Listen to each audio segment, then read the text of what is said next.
23 Severe Weather Team is tracking heavy damage to local restaurants in Midtown Tulsa. More than a dozen people were rushed to the hospital near 41st and Hudson. Fox 23's Naomi Kitt is live with a closer look at the damage. So those people were rushed from restaurants like this TGI Fridays right next to us. This is one of the other businesses in that same strip mall that were impacted by those storms overnight. Now, if you take a look, you can see that the metal is showing on these businesses here, and the pieces of drywall or whatever is used to have the facade for this building is all over the floor and over different parts of this parking lot here in Midtown Tulsa. And then we showed you this tree just 30 minutes ago. You could imagine how heavy that wind and those storms were to launch this tree and have it stuck in this building up there earlier this morning. And that we've seen a couple of those out here over yesterday and today. And then if you look at the windows in these buildings down here, this looks like an H&R Block and this vintage stock store, which has some DVDs and stuff inside. All of the windows are gone. That glass is cracked and broken, and it's in pieces all over the parking lot of this business complex here. And then when you look inside the vintage stock store, you can see that the insulation is showing everywhere.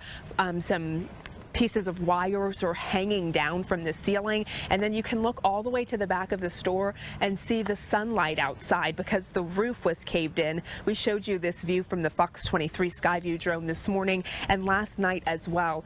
You can see that there was a couple of roofs in this area of businesses that are just gone this morning. And even this piece is a piece of the sign that was up there, and you can see it's on the ground here today.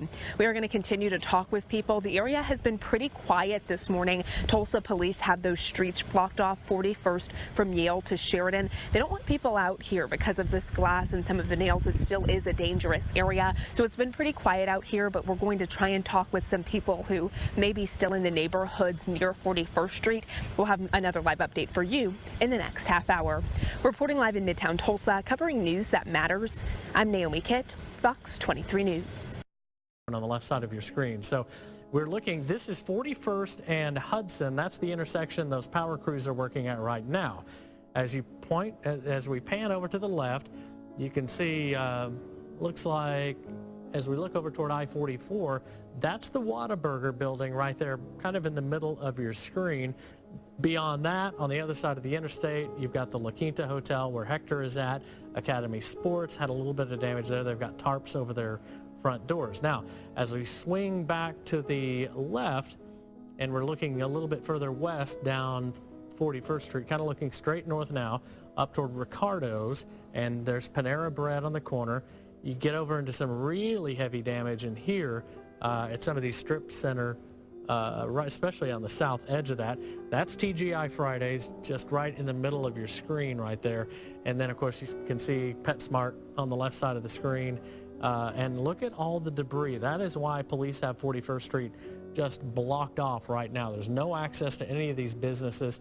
And you can see there's a police car just driving very slowly down 41st Street right now. But you can see the magnitude of this damage here from our Skyview Network drone just hovering right over 41st. So we're coming back again. You can see all the debris from that, just really that rooftop scattered all the way across 41st. There's some signage right there just kind of laying in the middle of 41st. But let's see, there's just so many businesses right in there. Panera there on the corner, of course.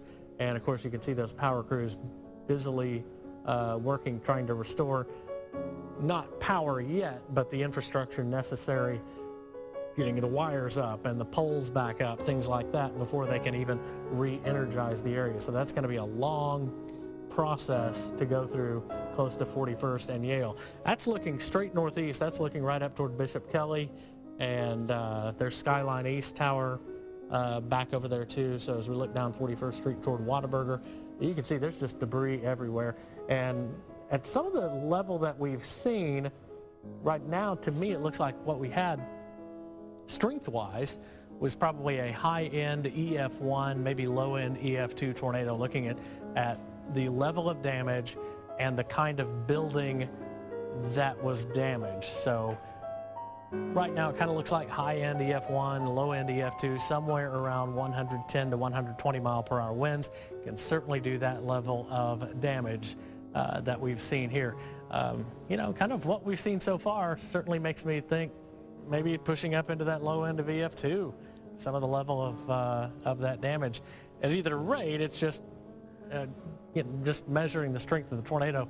Needless to say, if it was low-end EF2 or high-end EF1, it has caused a whole lot of damage in a big long path from 41st and Yale all the way across northern parts of Broken Arrow.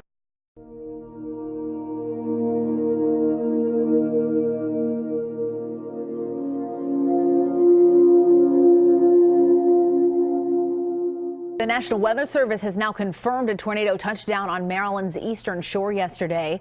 The upper right-hand corner of this surveillance video shows strong winds lifting cars off the ground in Salisbury. The National Weather Service said today it was an EF1 tornado that caused the damage. As the storm passed through, the winds reached speeds up to 105 miles per hour. Look up, the trees are like almost touching the ground, the wind's so strong, and all of a sudden, you know, I was like, run to the back. Heard what sounded like a freight train above the store, and it sounded like bulls were running across the roof. Despite extensive damage to cars, homes, businesses, no injuries were reported. EF1 tornadoes are capable of producing winds of up to 110 miles per hour.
As some strong storms move through parts of Indian River County, an employee of Sun Ag west of Fellsmere captured this video earlier tonight. The National Weather Service has confirmed a tornado touchdown out in those fields. No one was hurt and there was no reported damage.